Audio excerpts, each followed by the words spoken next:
शुभ सकाळ पिलामाने। आज तुमे सब कौन खाई आसीछ कहले देखी। तुमे कौन खाइछ? भात डाली तरकारी शाग भजा माछ। वाह वाह बढ़िया।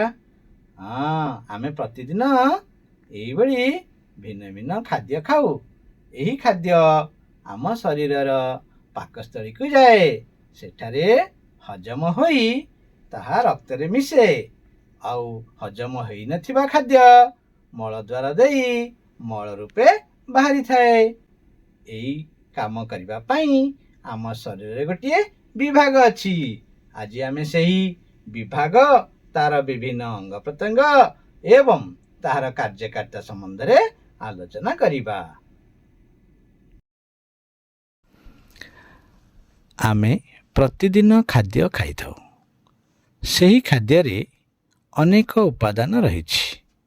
ସେଗୁଡ଼ିକୁ ଆମ ଶରୀର ସେହି ରୂପରେ ଗ୍ରହଣ କରିପାରେ ନାହିଁ। ତାହା ପରିପାକ କ୍ରିୟାରେ ପରିବର୍ତ୍ତିତ ହୋଇ ରକ୍ତରେ ମିଶିଥାଏ। ଆଚ୍ଛା ପିଲାଏ, ବର୍ତ୍ତମାନ ତୁମେ କହିଲ ପରିପାକ କ୍ରିୟା କହିଲେ କ'ଣ ବୁଝ?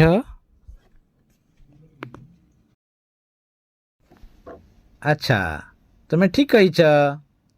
ଯେଉଁ ପ୍ରକ୍ରିୟାରେ ଖାଦ୍ୟ ଭାଙ୍ଗି ସରଳ ଉପାଦାନରେ ପରିବର୍ତ୍ତିତ ହୁଏ ଓ ରକ୍ତରେ ମିଶେ ତାହାକୁ ପରିପାକ କ୍ରିୟା କୁହାଯାଏ। ପରିପାକ କ୍ରିୟା ସମ୍ପାଦନ କରିବା ପାଇଁ ଆମ ଶରୀରରେ ପରିପାକ ବିଭାଗ ରହିଛି। ବର୍ତ୍ତମାନ ଆମେ ଦେଖିବା ପରିପାକ ତନ୍ତ୍ରର ବିଭିନ୍ନ ଅଂଶ ଗୁଡ଼ିକ କ'ଣ କ'ଣ କହିଲେ ଦେଖି। ପ୍ରଥମ ଅଂଶଟି କିଏ? ମୁଖ ଗହ୍ୱର, ତାପରେ ଖାଦ୍ୟନଳୀ, ତାପରେ ପାକସ୍ଥଳୀ, ତାପରେ କ୍ଷୁଦ୍ରାନ୍ତ୍ର, ତାପରେ ବୃହଦନ୍ତ୍ର, ମଳକୋଷ୍ଠ, ମଳଦ୍ୱାର। ଏହି ଅଙ୍ଗ ଗୁଡ଼ିକର କାର୍ଯ୍ୟ ସବୁ ଭିନ୍ନ ଭିନ୍ନ। ତା ବ୍ୟତୀତ ପରିପାକ କ୍ରିୟାରେ କେତେକ ଆଭ୍ୟନ୍ତରୀଣ ଅଙ୍ଗ ଯଥା ଯକୃତ, ଅଗ୍ନ୍ୟାଶୟ ଓ ପିତ୍ତକୋଷ ମଧ୍ୟ ସାହାଯ୍ୟ କରନ୍ତି।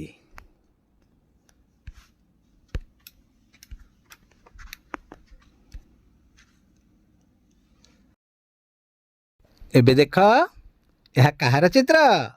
ମୁଖ ଗହ୍ୱର।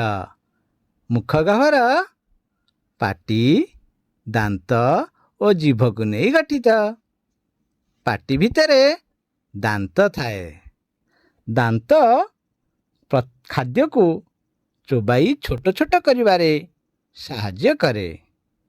ଆମ ପାଟି ଭିତରେ ସର୍ବାଧିକ 32ଟି ଦାନ୍ତ ରହିପାରେ। ଦାନ୍ତର ଆକାର ଅନୁସାରେ କାର୍ଯ୍ୟ ଭିନ୍ନ ଭିନ୍ନ ହୋଇଥାଏ। ଦାନ୍ତ 2 ଥର ଉଠେ। ପ୍ରଥମ ଥର ଯେଉଁ ଦାନ୍ତ ଉଠେ ତାହାକୁ ଦୁଧ ଦାନ୍ତ କୁହାଯାଏ। ଦ୍ୱିତୀୟ ଥର ଯେଉଁ ଦାନ୍ତ ଉଠେ ତାହାକୁ ସ୍ଥାୟୀ ଦାନ୍ତ କୁହାଯାଏ। ଏହି ସ୍ଥାୟୀ ଦାନ୍ତ ଭାଙ୍ଗିଗଲେ ଆଉ ଦାନ୍ତ ଉଠେ ନାହିଁ।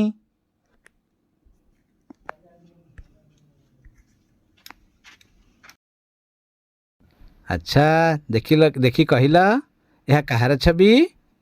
ଜିଭ। ଜିଭ ନରମ ମାଂସପେଶୀରେ ତିଆରି। ଏହା ମୁଖ ଗହ୍ୱରର ଭିତର ପଟେ ଲାଗିଥାଏ। ଜିଭ ତଳେ କେତେକ ଲାଳଗ୍ରନ୍ଥି ରହିଥାଏ। ଜିଭରେ ଥିବା ସ୍ୱାଦମୁକୁଳ ଖାଦ୍ୟର ସ୍ୱାଦ ବାରିବାରେ ସହାୟକ ହୋଇଥାଏ। ଏବେ କୁହ, ଜିଭର କାର୍ଯ୍ୟ କ'ଣ ହେଇପାରେ? ହଁ ତମେ ଠିକ୍ କହିଛ। ଜିଭ ଦ୍ୱାରା ଆମେ ଖାଦ୍ୟର ସ୍ୱାଦ ଜାଣିପାରୁ। ଜିଭରେ ଥିବା ସ୍ୱାଦମୁକୁଳ ଏହି ସ୍ୱାଦ ଜାଣିବାରେ ସହାୟତା ପ୍ରଦାନ କରିଥାଏ। ଜିଭ ଖାଦ୍ୟକୁ ଏପଟ ସେପଟ କରି ଦାନ୍ତକୁ ଚୋବେଇବାରେ ସହାୟତା ପ୍ରଦାନ କରେ। ହଁ ତମେ ଠିକ୍ କହିଛ। ଜିଭ ଥିବା ଯୋଗୁଁ ଆମେ କଥା କହିପାରୁଛେ। ଜିଭ ତଳେ ଥିବା ଯେଉଁ ଲାଳ ଗ୍ରନ୍ଥିରୁ ଲାଳ ବାହାରି ଖାଦ୍ୟରେ ମିଶେ, ଯାହାଫଳରେ ସେଇ ଖାଦ୍ୟ ନଳୀ ଦେଇ ସହଜରେ ତଳକୁ ଖସିପାରେ। ଆମେ ଖାଦ୍ୟକୁ ଗିଳିପାରୁ। ମୁଖ ଗହ୍ୱରରୁ ଖାଦ୍ୟ ନଳୀ ଦେଇ ପାକସ୍ଥଳୀକୁ ଯାଇଥାଏ। ଏହା ଖାଦ୍ୟନଳୀର ସଂକୋଚନ ଓ ପ୍ରସାରଣ ଯୋଗୁଁ ସମ୍ଭବ ହୋଇଥାଏ। ପିଲାମାନେ, ତୁମକୁ କେବେ ବାନ୍ତି ହୋଇଛି? ବାନ୍ତି କାହିଁକି ହୁଏ କହିଲେ ଦେଖି? ବେଳେବେଳେ ପାକସ୍ଥଳୀରେ କିଛି ଅସୁବିଧା ହେଲେ ଖାଦ୍ୟ ପାକସ୍ଥଳୀରେ ନ ରହି ପୁଣି ଖାଦ୍ୟନଳୀ ଦେଇ ପାଟି ବାଟେ ବାହାରକୁ ବାହାରି ଆସେ। ଆମେ ଏହାକୁ ବାନ୍ତି ହେଲା ବୋଲି କହିଥାଉ। ଖାଦ୍ୟନଳୀର ସବୁଠାରୁ ଓସାରିଆ ଅଂଶଟି ହେଉଛି ପାକସ୍ଥଳୀ। ଏହା ଦେଖିବାକୁ ଏକ ମୁଣି ଭଳି।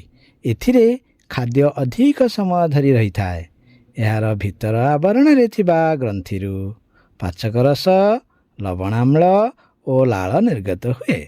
ଲବଣାମ୍ଳ ଖାଦ୍ୟରେ ଥିବା ବ୍ୟାକ୍ଟେରିଆକୁ ମାରିଦିଏ। ପାଚକ ରସ ଖାଦ୍ୟ ହଜମ କ୍ରିୟାରେ ସାହାଯ୍ୟ କରେ। ପାଚକ ରସ ପୁଷ୍ଟିସାର ଜାତୀୟ ଖାଦ୍ୟକୁ ସରଳୀକୃତ କରିଥାଏ। ପାକସ୍ଥଳୀର ପରବର୍ତ୍ତୀ ଅଂଶଟି ହେଲା ଗ୍ରହଣୀ। ପିତ୍ତକୋଷରୁ ପିତ୍ତରସ ଆସି ଗ୍ରହଣୀରେ ଖାଦ୍ୟ ସହିତ ମିଶେ। ଏହି ପିତ୍ତରସ ଯକୃତରେ ତିଆରି ହୋଇ ପିତ୍ତକୋଷରେ ସଞ୍ଚିତ ହୋଇ ରହିଥାଏ। ପିତ୍ତରସ ଖାଦ୍ୟରେ ଥିବା ଚର୍ବିକୁ ହଜମ କରିବାରେ ସାହାଯ୍ୟ କରିଥାଏ।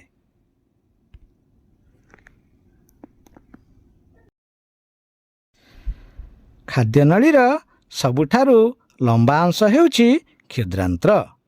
ଏହା ଗୁଡ଼େଇ ଗୁଡ଼େଇ ହୋଇ ରହିଥାଏ। କ୍ଷୁଦ୍ରାନ୍ତ୍ରର ଉପର ଅଂଶକୁ ଗ୍ରହଣୀ କୁହାଯାଏ। ଏଠାରେ ଯକୃତର ପିତ୍ତକୋଷରୁ ଆସିଥିବା ପିତ୍ତରସ ଖାଦ୍ୟ ସହିତ ମିଶେ। ପାକସ୍ଥଳୀର ଠିକ୍ ତଳେ ଥିବା ଗ୍ରନ୍ଥିକୁ ଅଗ୍ନ୍ୟାଶୟ କୁହାଯାଏ। ଅଗ୍ନ୍ୟାଶୟରୁ କ୍ଷରିତ ରସ କ୍ଷୁଦ୍ରାନ୍ତ୍ରରେ ମିଶିଥାଏ। ଖାଦ୍ୟରେ ଥିବା ଶ୍ୱେତସାର, ପୁଷ୍ଟିସାର ଓ ସ୍ନେହସାର ଜାତୀୟ ଖାଦ୍ୟ କ୍ଷୁଦ୍ରାନ୍ତ୍ରରେ ପ୍ରାୟ ହଜମ ହୋଇଯାଇଥାଏ। ଶ୍ୱେତସାର ଭାଙ୍ଗି ଗ୍ଲୁକୋଜରେ, ଚର୍ବି ଜାତୀୟ ଖାଦ୍ୟ ଫ୍ୟାଟି ଏସିଡ୍ ଓ ଗ୍ଲିସେରଲ୍ରେ ଏବଂ ପୁଷ୍ଟିସାର ଆମିନୋ ଏସିଡ୍ରେ ପରିଣତ ହୋଇଥାଏ। କ୍ଷୁଦ୍ରାନ୍ତ୍ରର ଭିତର ପଟ ଆବରଣ ଆଙ୍ଗୁଳି ପରି ଉପରକୁ ଉଠି ରହିଥାଏ। ତାହାକୁ ଭିଲି କୁହାଯାଏ। ଭିଲିରେ ଥିବା ରକ୍ତ କୈଶିକ ଗୁଡ଼ିକ ହଜମ ହୋଇଥିବା ଖାଦ୍ୟରୁ ଖାଦ୍ୟସାର ଶୋଷଣ କରିଥାନ୍ତି ଏବଂ ହଜମ ହୋଇନଥିବା ଖାଦ୍ୟ ବୃହଦନ୍ତ୍ର ଭିତରକୁ ଚାଲିଯାଏ। ବୃହଦନ୍ତ୍ର ହେଉଛି କ୍ଷୁଦ୍ରାନ୍ତ୍ରର ଶେଷ ଅଂଶ। ଏହା ଅଧିକ ଓସାରିଆ ଓ ଲମ୍ବରେ ଛୋଟ ହୋଇଥାଏ। ଏହାର ଭିତର ଅଂଶ ଖାଦ୍ୟର ଖଦଡ଼ା ଅଂଶରୁ ଜଳ ଏବଂ ଲବଣକୁ ଶୋଷଣ କରିଥାଏ। ଅବଶିଷ୍ଟ ଖଦଡ଼ା ଅଂଶ ମଳକୋଷ୍ଠ ଭିତରକୁ ଚାଲିଯାଏ।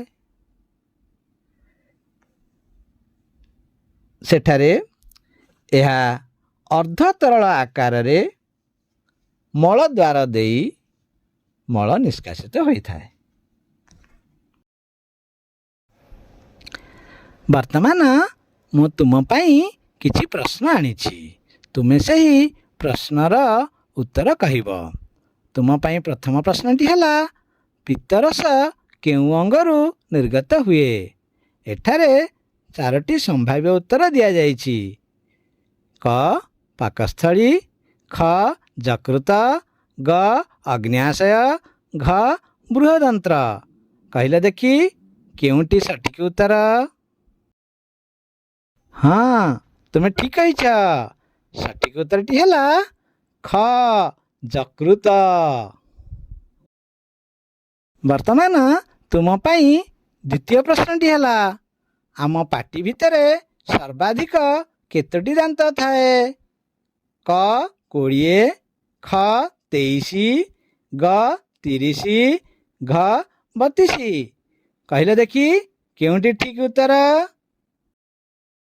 ହଁ, ଠିକ୍ କହିଛ। ସଠିକ୍ ଉତ୍ତର ହେଲା ଘ 32।